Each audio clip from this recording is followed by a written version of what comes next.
Ya. Ah, vale, pues lo dejo.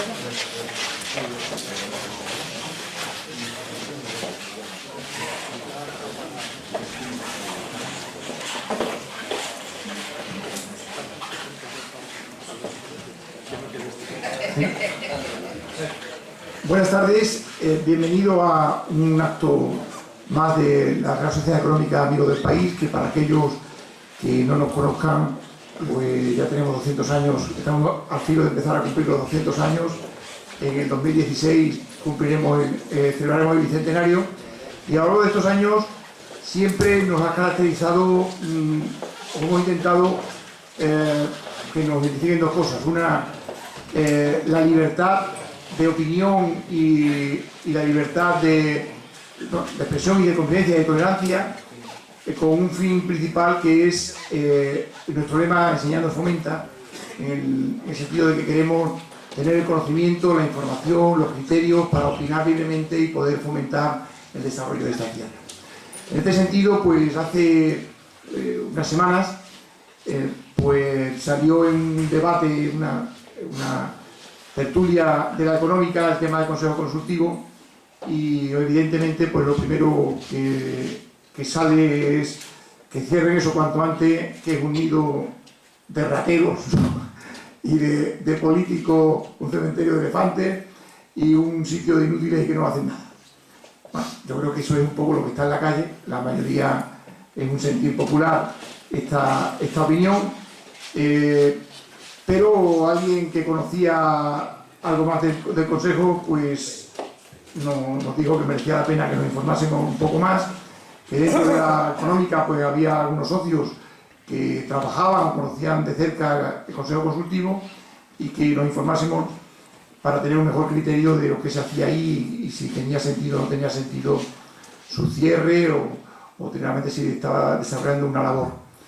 En ese sentido pues vino uno de los socios de la económica a darnos una mayor información, y algunos se quedaron bastante sorprendidos pues del sentir popular, o de lo que se decía en la calle, a lo mejor alegremente, sin conocer o sin suficiente elemento de juicio sobre este tema, y nos pareció muy conveniente pues hacer un acto público para que, en la medida de lo posible, pues todo aquel que quisiese estar informado y pudiese tener elementos de juicio para opinar pues con mayor criterio, pues lo tuviese. Nos pareció interesante que viniese una persona que conoce bien el Consejo Consultivo, que podría estar, digamos, ajeno a algunos comentarios que se hacen, que se defiende el Consejo Consultivo porque es un sitio donde retirarse los políticos, o donde alguien pudiese defender su sueldo. Nos pareció muy conveniente, muy interesante que hoy quien presentase el tema en esta conferencia coloquio fuese don Felipe Jover Lorente, que conoce bien el Consejo Consultivo desde sus inicios, desde el 2003, miembro y letrado del Consejo Consultivo, en este momento secretario general del Consejo, está desde que se creó por una ley y ha vivido pues todo el proceso posterior, que es el letrado de la Junta, y por tanto, si desaparece el Consejo Consultivo, su sueldo se lo va a mantener, o por lo menos su trabajo no está en juego, y que es ajeno a los nombramientos o a los cargos que son consecuencia de nombramientos directamente políticos o de segunda, digamos, oportunidad a los que han estado antes en una segunda actividad de aquellos que han desarrollado antes un cargo, alto cargo de representación política. Entonces, bueno, hoy nos va a acompañar en la económica en esta conferencia coloquio, que pretende ser conferencia y coloquio, pretende establecer un debate lo más libre y que obviamente cabe en la libertad, la que todo el que quiera dar su opinión y hacer sus preguntas al final de la exposición lo hará. Y como he comentado, don Felipe Jover, que es de los primeros jurídicos de la Junta, ¿no?, de Extremadura, ¿no?, desde el año 86 es letrado de la Junta de Extremadura y ha sido jefe del gabinete jurídico en 1989. Posteriormente ha tenido algunos cargos de carácter político, secretario general de la Consejería de Economía y Hacienda en el 93 y director general de Ingresos en el 98. y desde el 2003 está en el Consejo Consultivo de Extremadura. El tema de su oposición será por qué y para qué el Consejo Consultivo de Extremadura, y después estableceremos un debate para profundizar en todos los temas que así lo consideremos. Muchas gracias a todos por la asistencia y muchas gracias, Antonio.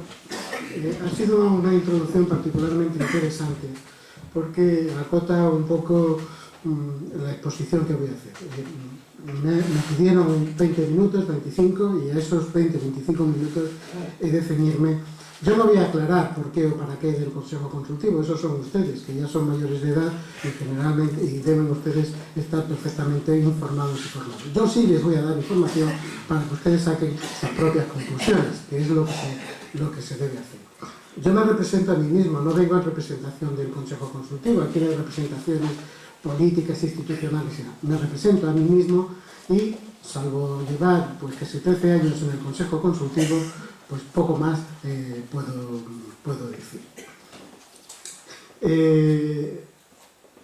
Mi exposición va a hablar de la función consultiva de los consejos en general, del Consejo Consultivo de Extremadura en particular, va a abundar en las razones esgrimidas para suprimir el Consejo y también se van a apuntar algunas razones para mantenerlo, y ustedes saquen sus propias conclusiones. Naturalmente no me pueden pedir ustedes que yo sea objetivo, imparcial, acrítico. Yo tengo un sesgo, es decir, yo sé dónde trabajo, dónde desempeño la función y tengo ese sesgo. Ustedes valoren y las cosas que yo diga, aplíquenle los criterios correctores que tengan por convenientes, y aquí paz y después gloria. La función consultiva. Siempre, en todo lugar, en toda organización política ha habido determinados colegios, de determinadas personas que se han dedicado a asesorar al príncipe, al director de la comunidad, al jefe político de la comunidad, porque todo no lo puede hacer, de todo no puede saber. Que sean técnicos o no técnicos, pero siempre los ha habido. Cuando uno abre la página web del Consejo de Estado o habla con los funcionarios del Consejo, con los consejeros del Consejo, dicen que el Consejo de Estado se remonta nada menos que a 1526, y lo creó, el Consejo Real lo creó Carlos I de España y V de Alemania. Sin embargo, la versión más aproximada, más moderna, esto arranca de la Revolución Francesa o de las postrimerías de la Revolución Francesa, y es un invento muy típico de Napoleón, que tenía muchas cosas, pero tenía una cabeza organizativa privilegiada. De esa época de Napoleón es el Código Civil, que lo hizo él, y luego otros lo copiamos. De esa época también es el primer Consejo de Estado. Cuando vino a España las ideas constitucionalistas, en aquellos momentos revolucionarias, y no les voy a contar lo que pasó en el siglo XIX, en el primer tercio del siglo XIX, señaladamente la Constitución de Cádiz, 1812, establece y le cita al Consejo de Estado como órgano de asesoramiento al monarca. Le citan varios artículos, no voy a esto, pero reténgase esta idea. Desde que hay Constitución y no hay democracia sin Constitución, puede que haya Constitución sin democracia, pero democracia sin Constitución no hay. Ya desde el primer momento en que aquí en España se empieza a hablar de regímenes democráticos al uso del siglo XIX, aparece el Consejo de Estado asesorando al monarca de turno. Ya sabemos lo que pasó con la Constitución de Cádiz. No aparece, sin embargo, en el Consejo de Estado ni en el Estatuto Real de 1837 ni en la Constitución del 45. Sí aparece en la gloriosa liberal, 1869, Constitución liberal. No aparece en la del 76, conservadora. Sí aparece en la Constitución de la República.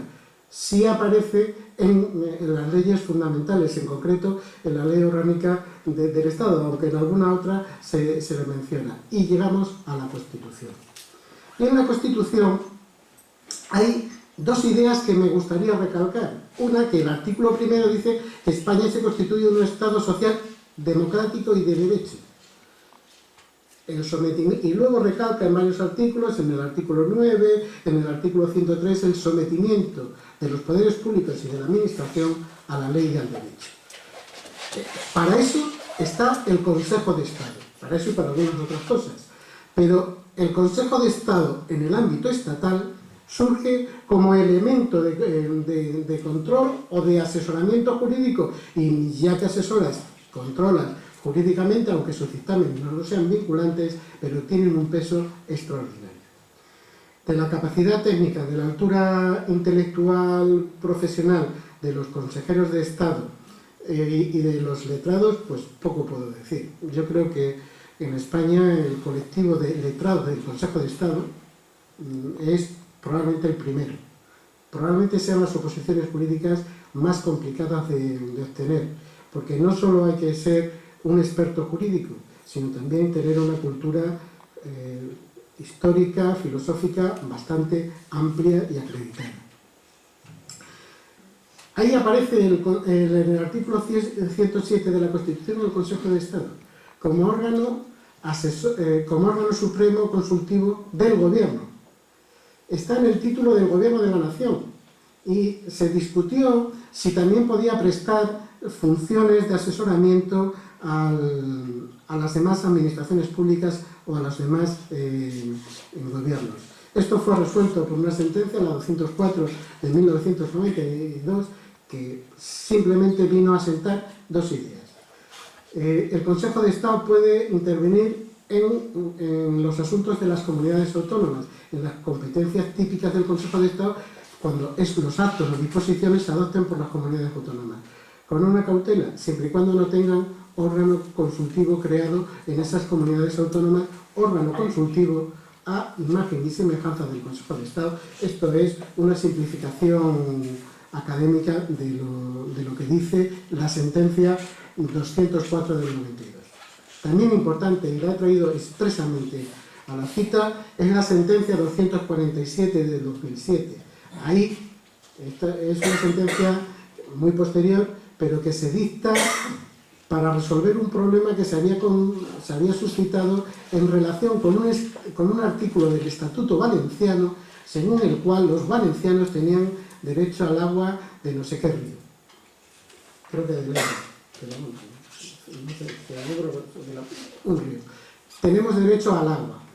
Y entonces el Tribunal Constitucional, en una sentencia precursora de lo que luego iba a decir sobre el Estatuto catalán, por eso es la importancia de la sentencia 247-2007, viene a decir, entre otras muchas cosas, que dentro de los contenidos típicos de los estatutos de autonomía está la inserción de órganos consultivos como este, también el Defensor del Pueblo, el Tribunal de Cuentas de la Comunidad Autónoma y el Consejo Económico Especial y algún otro. Es importante, es contenido frecuente, legítimo de los estatutos. ¿Qué pasa en Extremadura? En Extremadura pues tenemos, y en esto es una rara avis en nuestro estatuto del año 83, la Ley Orgánica 1 de 1983, en la Ley Orgánica, en el Estatuto de Autonomía, se cita al Consejo Consultivo. Una ley de la Asamblea dictada a propuesta del Gobierno establecerá un órgano consultivo. El que quiera saber los términos concretos, que busque el artículo.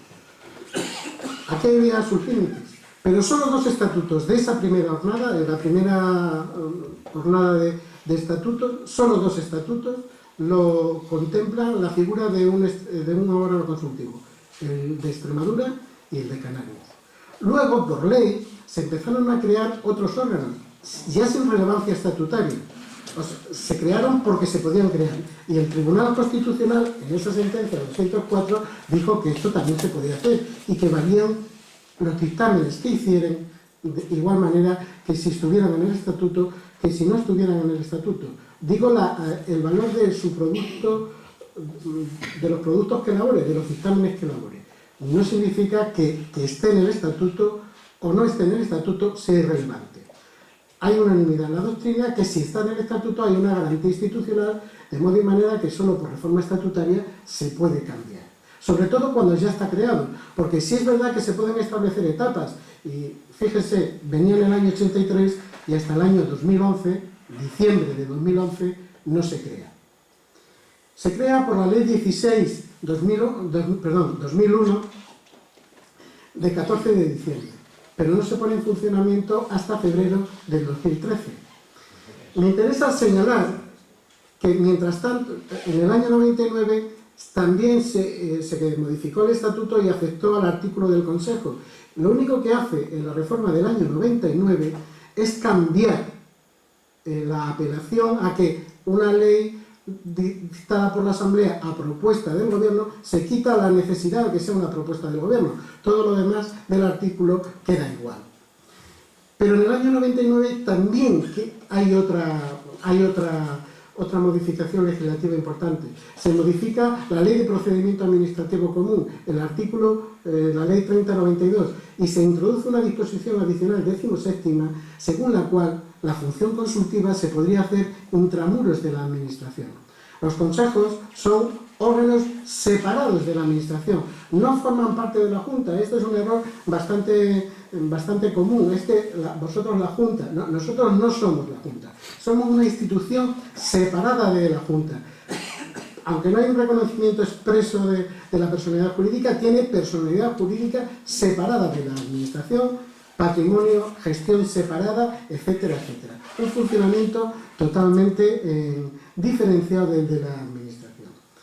Bueno, pues cuando se aprueba 2 años después la ley del Consejo Consultivo, aun pudiéndolo organizar de otra manera, se opta por un sistema de institución separada, un consejo, no órgano interno de la Administración.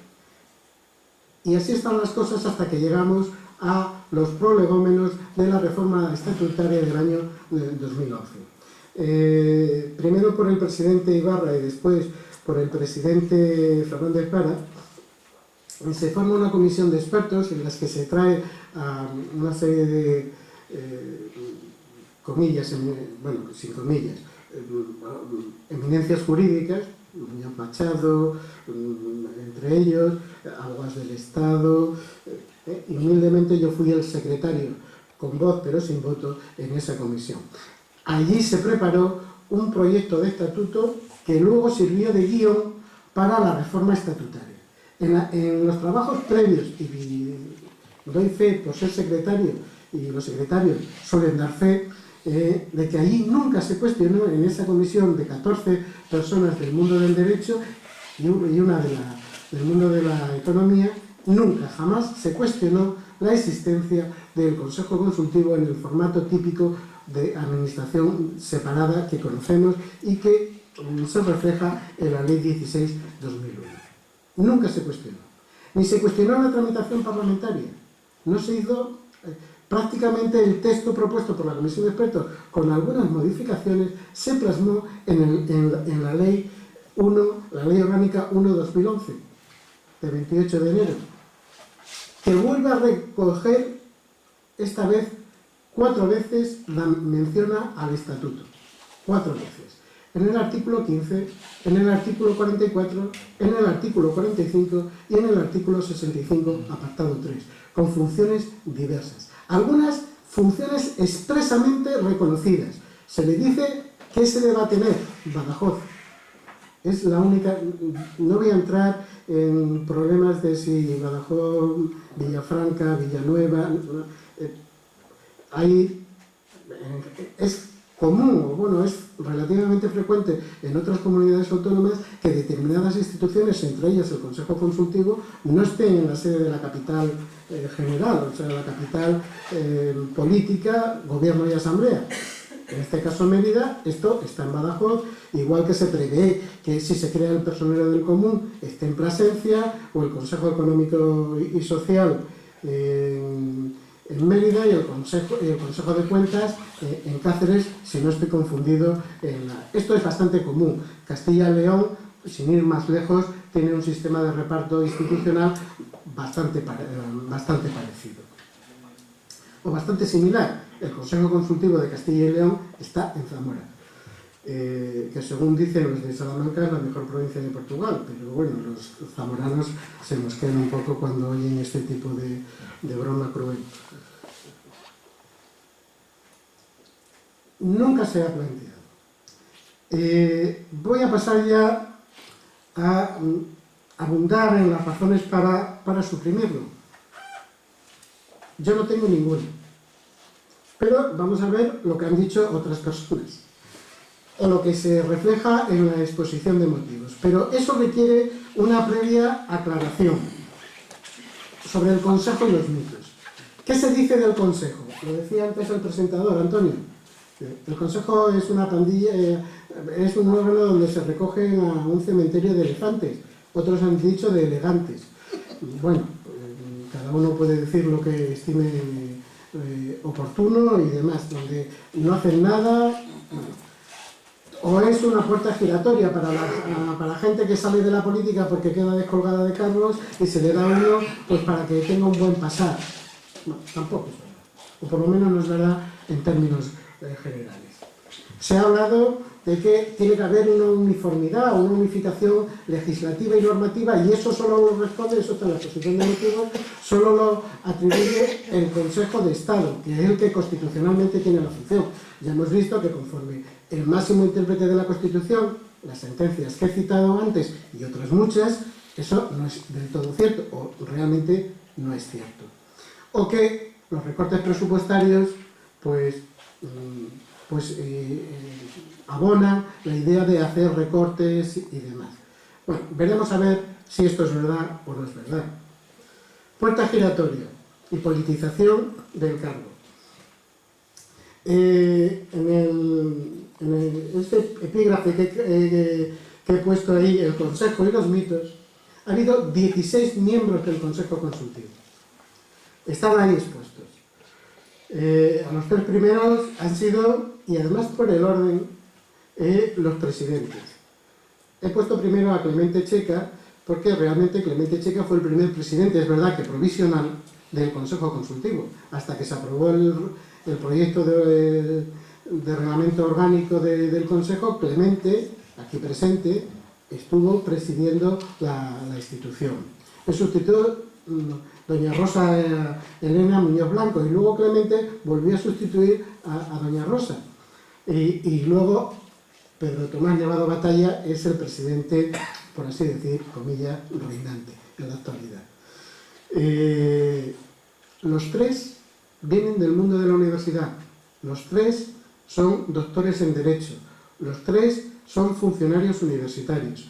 Clemente Checa es catedrático de universidad, Rosalena Muñoz Blanco es catedrática de escuela universitaria y Pedro Tomás Nevado Batalla es profesor titular de universidad. Los 3 son de universidad. ¿Que Pedro Nevado Batalla ha sido consejero? Sí. Rosalena Muñoz Blanco ha sido diputada. Sí. Y Clemente Checa fue antes consejero, fue antes presidente y luego pasó al Ejecutivo. ¿Dónde está la puerta giratoria? ¿Es que no tienen méritos suficientes para estar tanto en el gobierno como aquí? Sigamos. José Antonio Patrocinio Polo es magistrado presidente de la Audiencia Provincial. Don Romualdo Hernández Mancha, que falleció en el ejercicio de sus funciones, era abogado del Estado. María del Rosario Macías Martín era letrada del Colegio de Abogados de Badajoz, llevaba más de 10 años. Antonio Vázquez fue presidente de la Asamblea, pero también era secretario judicial, con 30 años de ejercicio profesional en su haber, igual que don Manuel Venga, que era funcionario de la Seguridad Social, doctor en Derecho, profesor de la universidad, y también fue presidente de la Asamblea. Don Alfonso Cardenal Murillo, doctor en Derecho, profesor titular de la universidad y ahora es decano de la Facultad de Derecho. Casilda Gutiérrez, letrada de la Junta. Antes que cualquier otra cosa, letrada de la Junta. También fue consejera, pero antes fue letrada de la Junta. Y después se integró en el Consejo Consultivo. Ahí hay una persona que viene a continuación, Federico Suárez. Federico Suárez no es jurista. Pero el Consejo no solo tiene que informar sobre las cuestiones de derecho. Lo que quiere la Administración, y así están configurados los consejos consultivos, es que se le asesore sobre el mejor hacer de la Administración pública.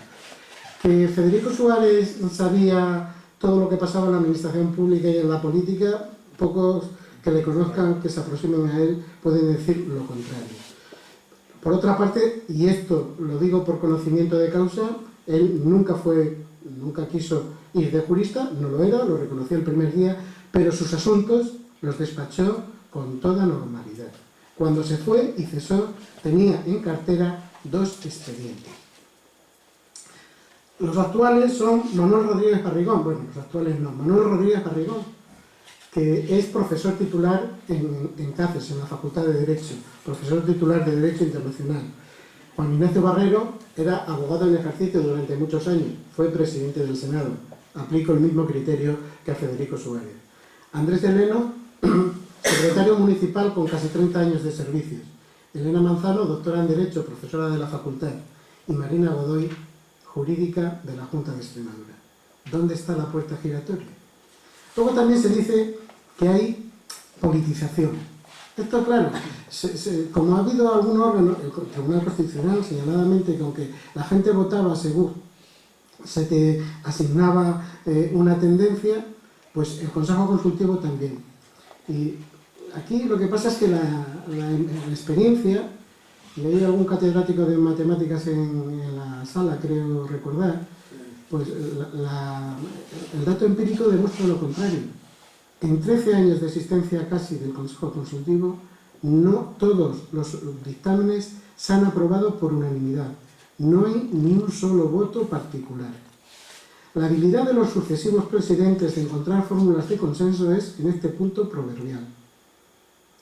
Ni un voto particular. Aquí no se sabe quién, si me permite la expresión chusca, de qué pata cogea cada uno.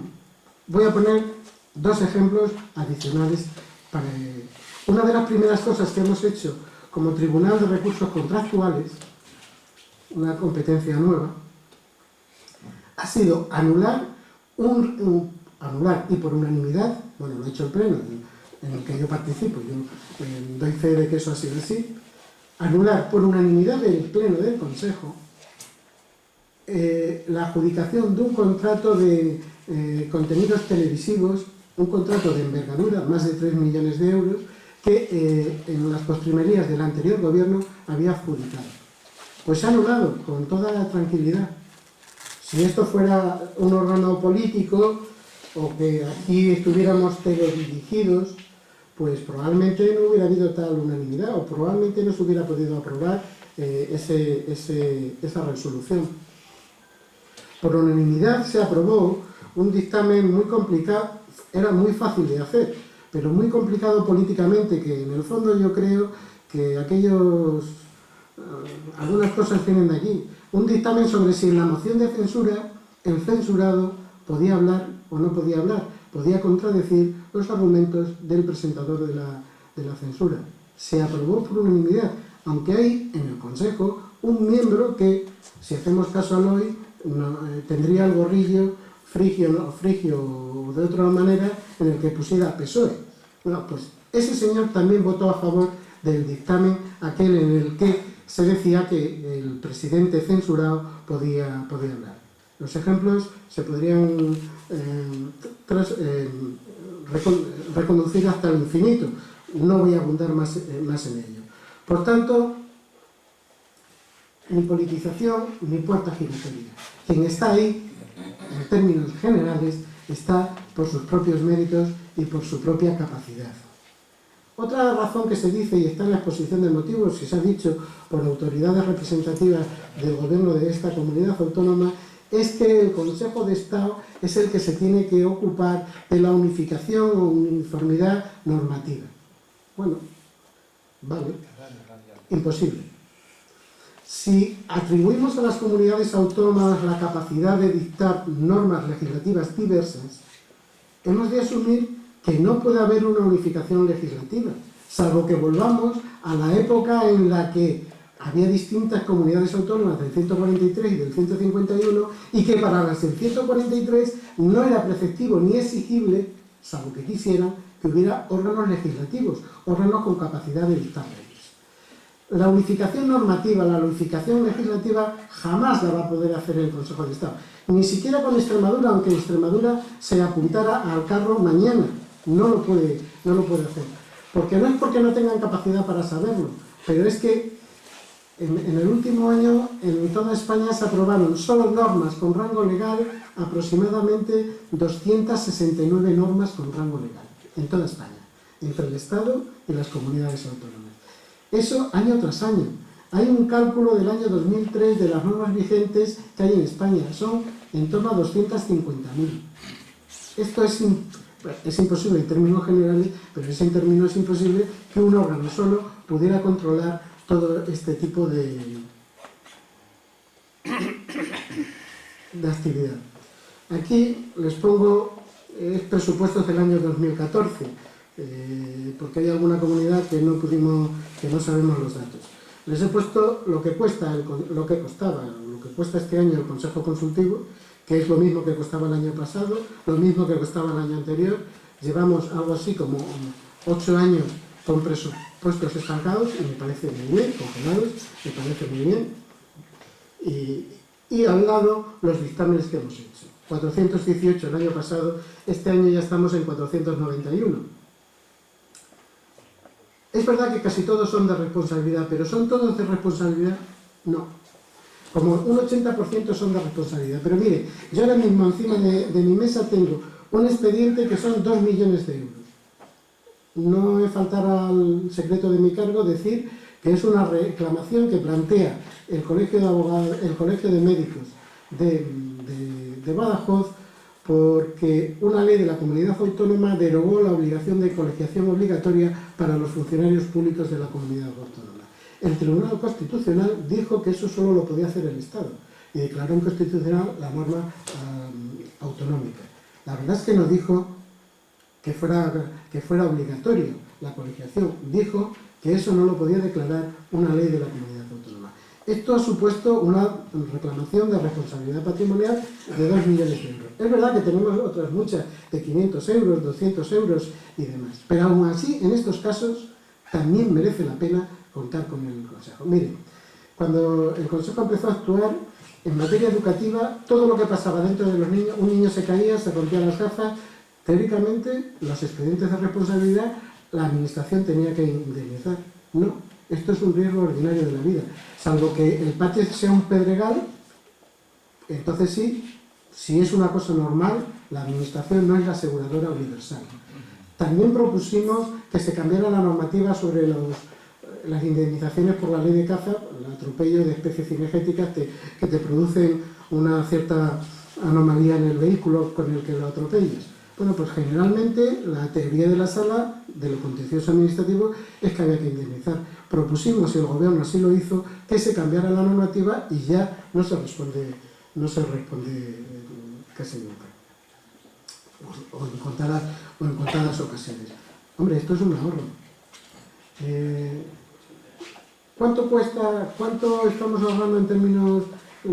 Pues no lo sé, pero todos estos asuntos, sobre todo los de cierta envergadura, o se resuelven en vía administrativa con un órgano asesor independiente o muchos de ellos acabarían en lo contencioso. A ver si es que con la supresión del Consejo lo que estamos buscando es que haya más vidilla en los juzgados, que también puede ser. Voy a entrar ahora en la última etapa, en el último epígrafe. ¿Qué razones hay para mantener un órgano consultivo? Mire, la primera es el respeto al estatuto. Los gobiernos, los partidos políticos pueden reformar el estatuto de cabo a rabo. Me estoy dilatando en exceso. De cabo a rabo. Pero los ciudadanos debemos exigirles que lo hagan por el cauce normal. Si no respetamos el estatuto, vemos lo que está pasando en Cataluña. Ni respetan la Constitución, pero sobre todo no respetan el estatuto. Es verdad que allí se han podido pasar 18 pueblos. Aquí lo mismo nos hemos pasado 3 esquinas, pero nos estamos pasando también. El cumplimiento, como decía Fraga como anécdota en una intervención en el Senado, que iba a crear una asociación de damas honestas y alguna propuso que hubiera dos clases, de primera clase y de segunda clase. Bueno, aquí los incumplimientos son o incumplimientos o nada. Si se incumple, se incumple. Pero el Consejo Consultivo también es un instrumento de garantía de los intereses públicos y de los intereses de los ciudadanos. Voy a referir dos ejemplos. Que el Consejo ha parado, por ejemplo, y lo digo porque en estos casos el dictamen es vinculante, cambio de zonificación de zonas verdes en un municipio de Extremadura. El caso es que estaban vendiendo zonas verdes, parcelas de propiedad municipal asignadas al uso zona verde, y las estaba vendiendo el ayuntamiento y estaban edificando.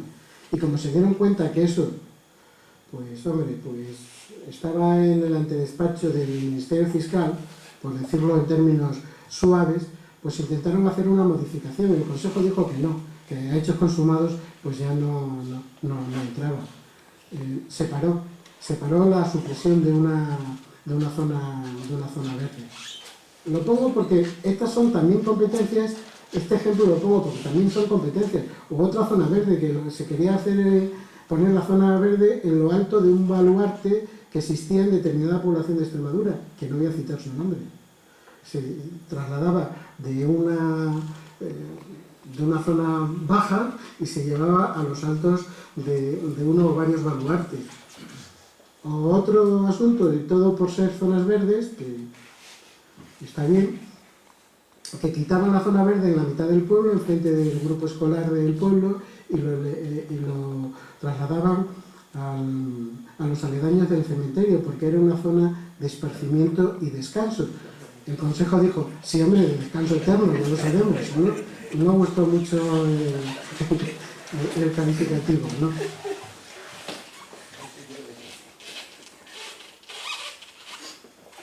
Bueno, podremos decir, o se puede decir que somos vagos y que podríamos trabajar más, eso se puede decir de cualquiera. Pero no se puede decir que hayamos estado quietos, ¿eh? En este cuadro que ustedes están viendo, están las consultas, el número de expedientes que hasta la fecha de ayer, antes de ayer, hemos registrado 6.732 y los dictámenes que hemos hecho, 6.437. Se podrá decir que se podrían haber hecho muchísimos más, pero eso es nuestro trabajo. También por el interés de las corporaciones locales. Si para las comunidades autónomas el Consejo de Estado está lejos, imagínense ustedes para las corporaciones locales. Bueno, pues empezamos con un 7%, un 6%, ahora estamos casi en el 40% de las consultas que nos remiten las corporaciones locales.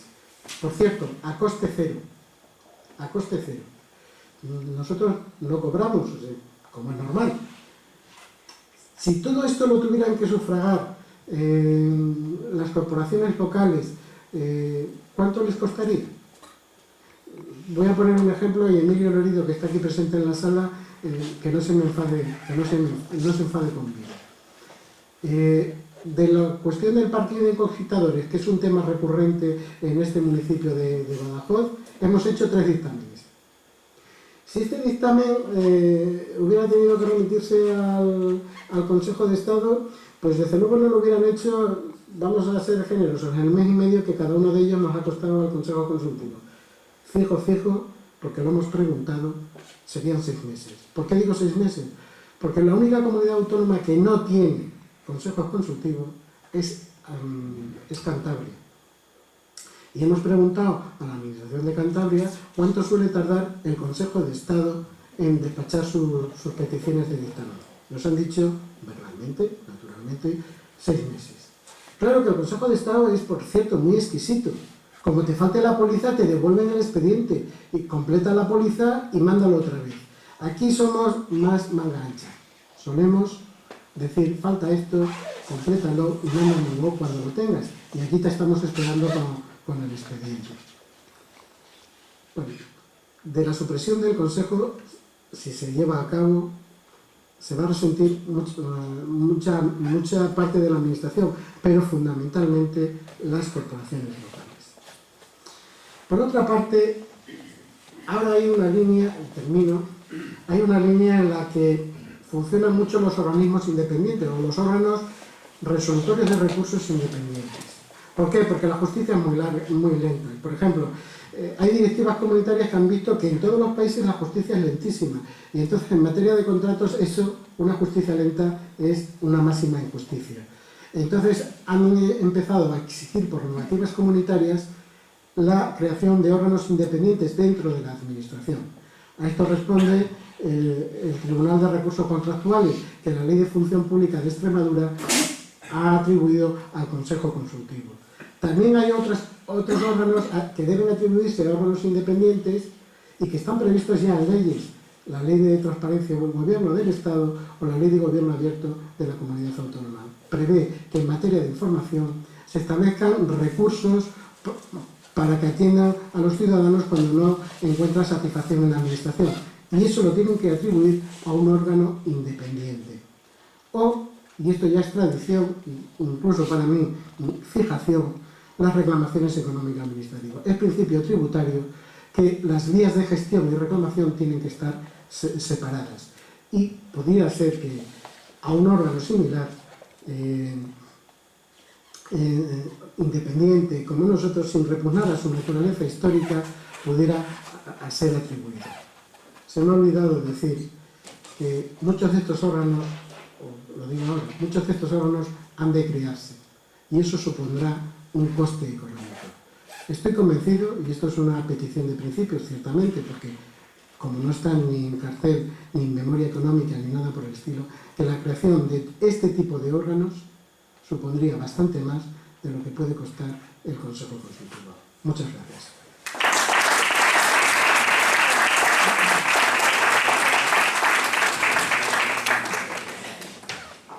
Muchas gracias, Felipe, por esta introducción y este conocimiento que nos ha podido aportar para tener un mejor criterio. Yo creo que da pie a muchas preguntas, dudas, aclaraciones. Entonces abrimos un turno de preguntas. Sí, Antonio. Buenas tardes. Yo creo que, como ha explicado el ponente, el Consejo Consultivo tiene su argumentación y su justificación. Ocurre que luego las cosas, hablo como ciudadano, no son como son, sino como las cuentan. Hoy vienen noticias del Consejo Consultivo, en el programa del partido que gobierna actualmente estaba la situación, y quizás cuando veas y analiza, pues bueno, ¿y para qué lo vamos a suprimir? Y de hecho, bueno, pues ahí están otras cuestiones. Pero hay dos cositas que así que se me quedan a mí en el tintero. A lo mejor no existen puertas giratorias, pero existen puertas correderas, porque independientemente de los méritos personales que acontecen en algunas personas que forman parte, han estado ahí por ser o haber estado de presidente de la Asamblea, independientemente luego de su currículum particular. Eso es un matiz. Eso, pues, en la época de crisis, yo creo que eso es lo que ha restallado en el ciudadano. Porque claro, cuando uno está perdiendo salario, está perdiendo empleo, está perdiendo todo eso, y sale a la luz, pues eso, el consejero cobra tanto, el presidente cobra tanto, se toman medidas populistas, tal vez. Se reducen consejerías, cuando a lo mejor no hay por qué reducir tanto, porque el trabajo hay que hacerlo. Y a lo mejor se quitan consejeros y se les tienen que nombrar una playa de directora general. Entonces, esa cuestión, a lo mejor, si me puede matizar un poquito. Y luego yo tengo otra duda, y es un poco en el ejemplo que ha puesto don Felipe, sobre la independencia del Consejo Consultivo. También yo creo que hasta el periodo de esta anterior legislatura, el Consejo Consultivo, pues, como que nadaba y guardaba la ropa al punto. No había mayor trascendencia. No salía a la luz su función.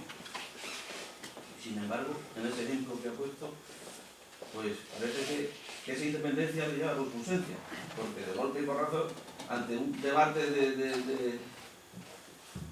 de censura, se marcha, parece que la imagen que se tradujo en aquel momento era que se iban corriendo porque no hicieron un informe para que pudiera cerrar el cuestionado.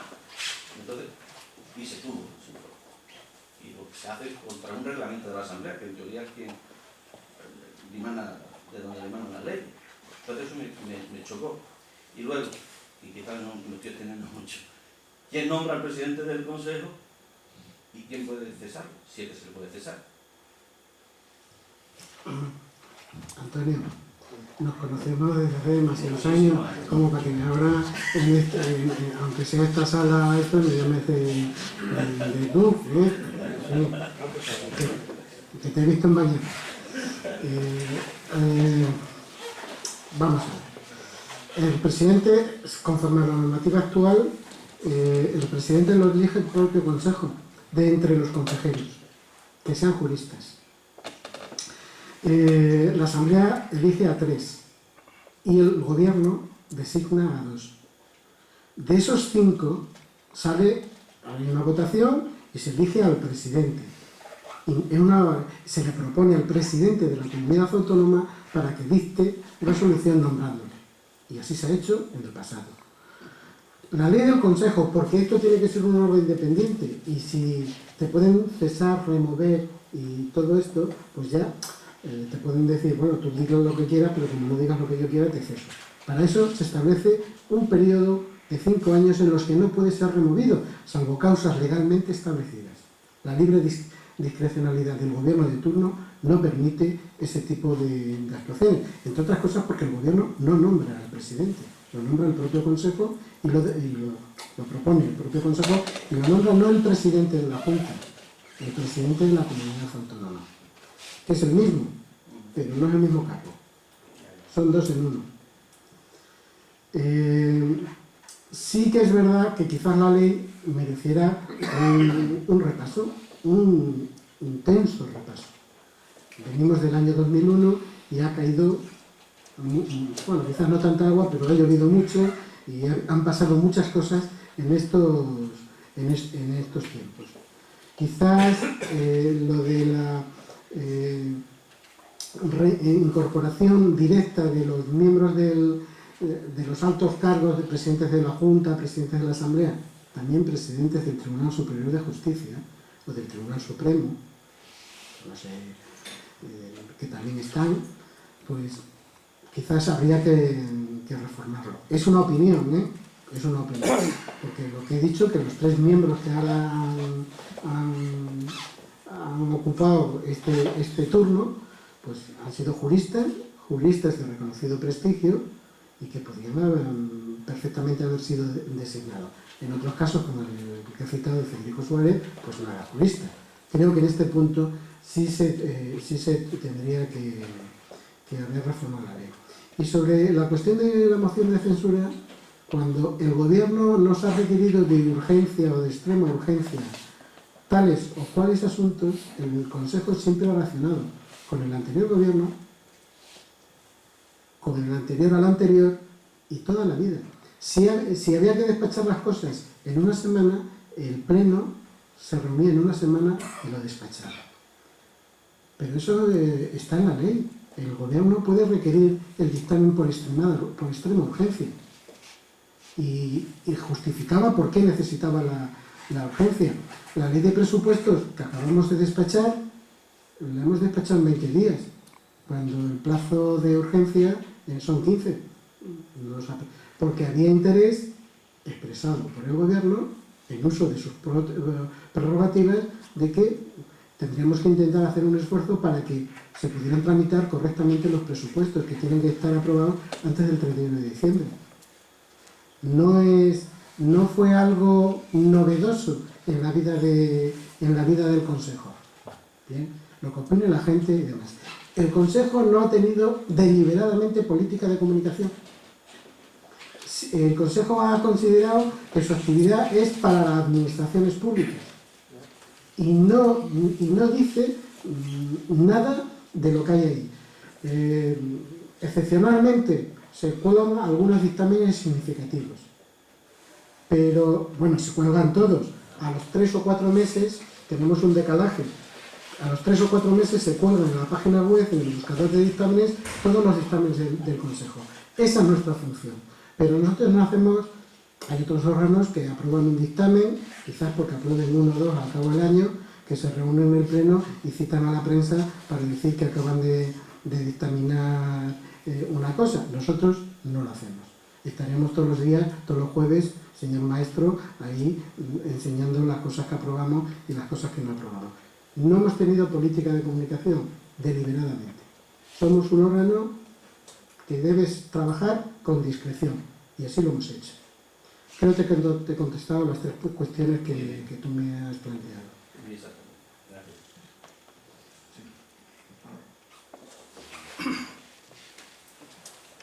En mi modesto entender, viendo la descentralización administrativa y política que hemos hecho de España, estoy observando que no solamente se están invadiendo las competencias del Estado, entre ellas las competencias del Poder Judicial, algo que es lo garante de toda constitución en un sistema liberal parlamentario.